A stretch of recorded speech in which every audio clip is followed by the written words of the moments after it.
Cal, do you entertain the idea of Sasha as a starter after the way he's played through 3 games? You know, I just got to keep watching because he was really good.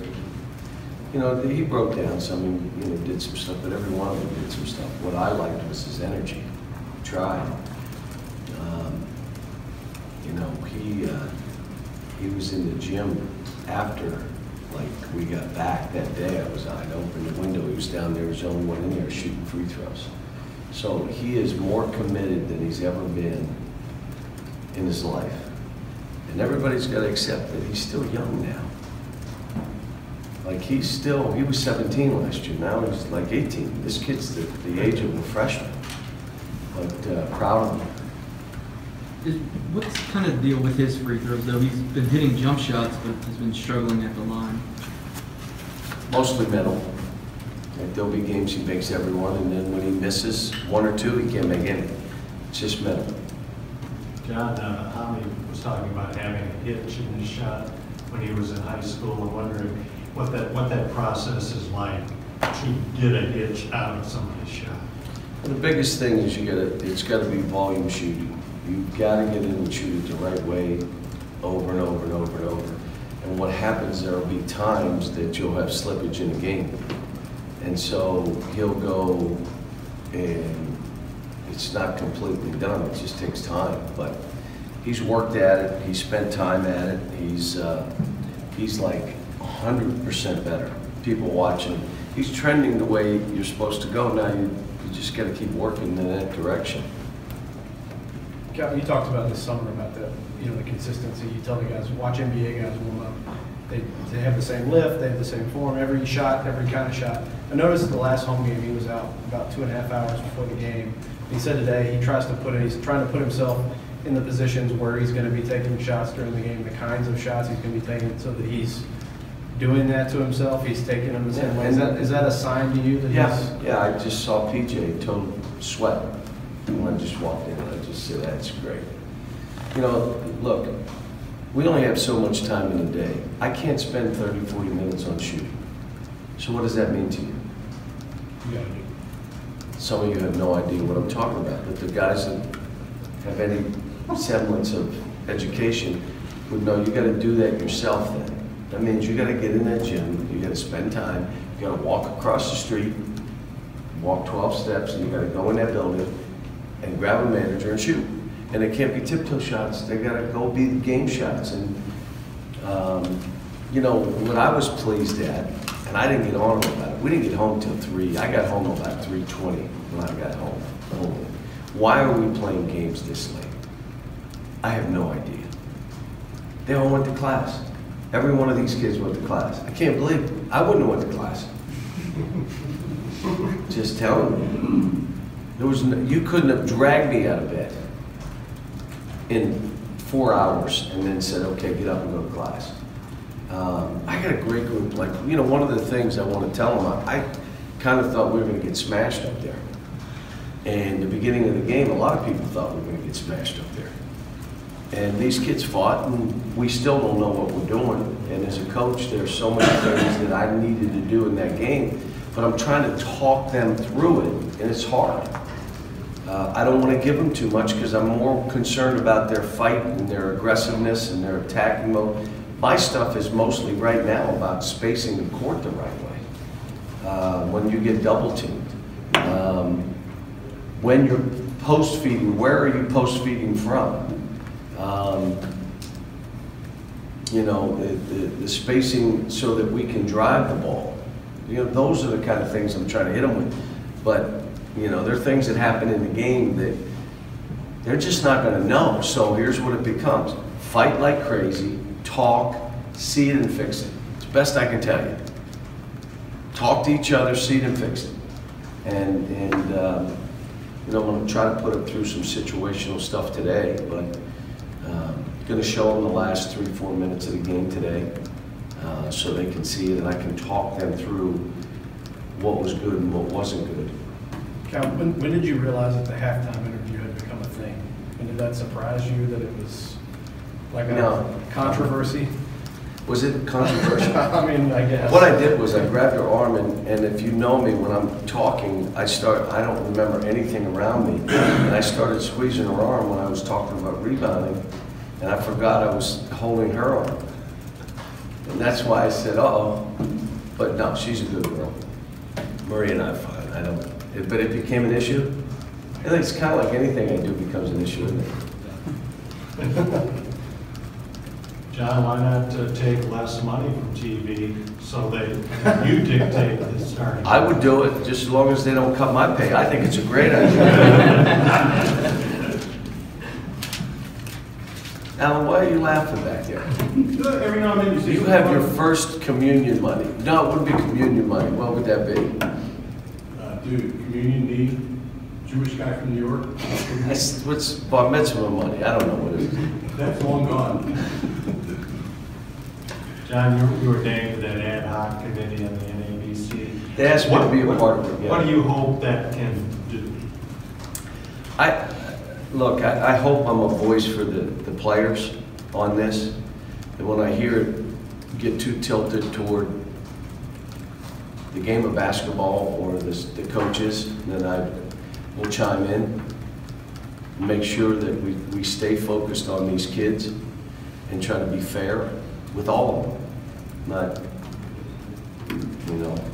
that decisions, there's always unintended consequences if you're not realizing this is about these kids.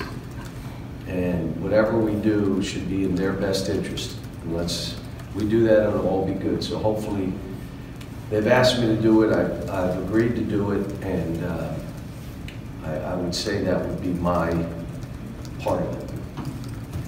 You talked about the turnovers the other night. When you went back and looked at the film, what you thought they were as far as the spacing was a lot of it. Making the hardest play was a lot of it. I'm going to show them the 18 turnovers here in a minute. Show them the offensive rebounds that Kansas got in a minute. Show them the last 4 minutes of the tape, and then we're going to practice. I'll let the coaches do offense and defense after practice, because I want to make sure we get a good hour, 45 minutes in. Is a game like that a better teaching tool than a game against an opponent that maybe they're not as juiced for? Well, the biggest thing you walk out of a game like that, you have all freshmen, a couple sophomores who haven't played, basically all freshmen, really. And they didn't wilt. And they got down twice. First half, second half, and they did good sign. Now, execution, creating shots, some of this, and I'll be honest with you, most of it is on me to put them in a better position. And teaching them how to win, I'll give you an example. In those situations, you don't take a shot unless you think you can make it, or you have a chance to be fouled, or we have a chance to rebound. You can't just shoot a ball. You can't just shoot a fadeaway. You got to shoot a shot. Either I'm going to get fouled, I'm going to make this, or we're going to rebound it. Or don't shoot it. Simple. And then on defense, we're going to give you one contested tough two. We're not giving you an open three. We're not giving you something around the goal. You're going to take a tough two, and we're going to rebound like crazy. That's winning basketball. It's not brain surgery. That's winning basketball. I've had people say, why don't you press and go all over the place? Well, in the half court, when you're 6'9", 7 foot, 6'10", 6'6", 6'6", it's really hard to score. And Kansas found that out. So we're really hard to score on. Spreading the court and giving them easier opportunities, I don't know if that's the answer. But if you're saying, how do we be a little more disruptive? You're probably right. What else can we do to be disruptive? How about this? Are we ready to move to that yet? We're still worried about staying in front of people. Let's worry about staying in front of people. This is going to be a process, folks. And we all got to accept it. Me more than you. I've got to accept it. Got to stay positive. The practices, I've got to keep it real and be tough, and I just have to stay positive doing games. And I'm trying really hard to do that. And let me say this, at my age, it's very difficult to accept some of this stuff, but I have to because they're just too young. Cal, you announced your early signees today. What do you kind of have priority-wise for the rest of that class as you look to the spring? We're just going to, the one thing here that matters more than anything else is character matters, because we're dealing with a lot of families, and I can't, you're not just gonna go out and sign somebody to sign somebody. We don't do that here. So with Emmanuel Quickly, who was at the game yesterday, Tuesday, I'm sorry. Seems like yesterday, just got up today. With Kelton Johnson, with Tyler Hero, we've got competitive fighters who wanted this in the worst way. They didn't shy away from it. They're not worried about sharing. They understand what this is and they wanted to be here. Now, my guess is we'll probably try to get one more, maybe two, maybe, and that all depends on how this unfolds. But you're talking terrific basketball players, great kids, who, again, this is I can't beg kids to come here because then it's not the right place. This isn't for everybody. This is a place you have to want to be here. And you have to want what this is about, which is it's not going to be about you. It's about to be about your growth. It's going to be about how much better can you get. It's about seeing the best version of yourself on and off the court. If you just want to come here and play and show, like, I'm already made it, I just want to come here and have a year in college, it's not the place to go. Just don't come here. About 2 more minutes. You mentioned you don't have a lot of late game situations or other things in place. If you get into a rhythm or a pattern over the next couple of games where you're in a close game, another close game, does that change your practice? Well, we're going to work on it today. I'm going to try a couple things. I want to see what works for this group and what guys are capable of. I'm still learning about them. They're still learning about me. We're going to do some different things today. Putting in another little thing for Kevin Knox. I want to have one more thing that we can go at him with. But again, guys, the basic fundamentals of this, of being able to stay in front of your man, being able to see the ball so you can help, being able to block out and rebound. On offense, can we fly up the court, and if it's not there, can we create a good shot that either you can make it foul or we can rebound? How about we get that down, and then we're worried about all the other. I mean, you know, I thought we could have got a better shot a couple times down, and I think we looked a little disorganized. Guess what? We were. And you can't blame the kids. And I said this about PJ. I thought PJ would have a big game against these guys, and they went and double teamed, and it wasn't, we haven't worked on it. I told you the last time, we just kind of covered it. And it took PJ out of the game. Well, that's more on me than it is PJ. And what happened was our spacing, not anything else. We had guys, you're all in the wrong spot. They had one guy covering 3 of us. What? I mean, we were turning it over. And normally, you guys know, historically, we get double teamed, and it's what? A layup under the basket, it's a 3, we swing the ball, something good happens. You try to, like Kansas tried to make that their strength. Well, then you make that their weakness. That their strength was they're trapping us in the post. Okay, we're going to make that your weakness. We just weren't ready to do it. And still, how about this, guys? I think it was a tie game with 40 seconds to go, or 50. We had a chance to win that. On the road, on national television, biggest game of the year. The country was watching. Most of them were rooting for us.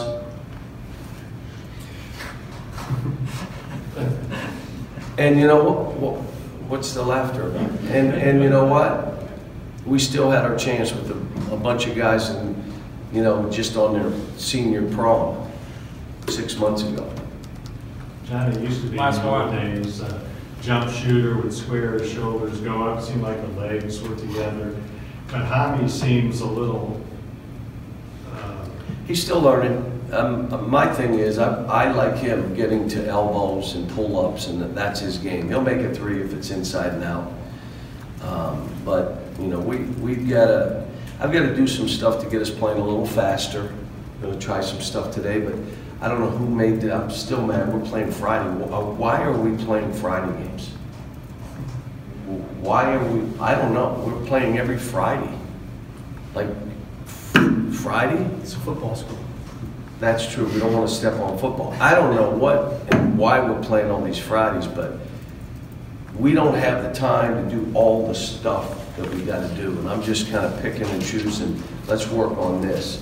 And then as we go, hopefully by you know, we hit January, we'll have everything to where we're not perfect, but we'll have an idea how we're playing to win. I've just got to teach them how to win these close games.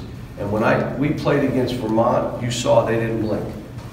They didn't blink. They went right down the stretch. They knew how they were going to get a shot. They knew how they were going to play. That's a veteran team. They've been together for 3 years. That's what happens to a veteran team. We've got to teach that in a short period of time. Our guys, for you.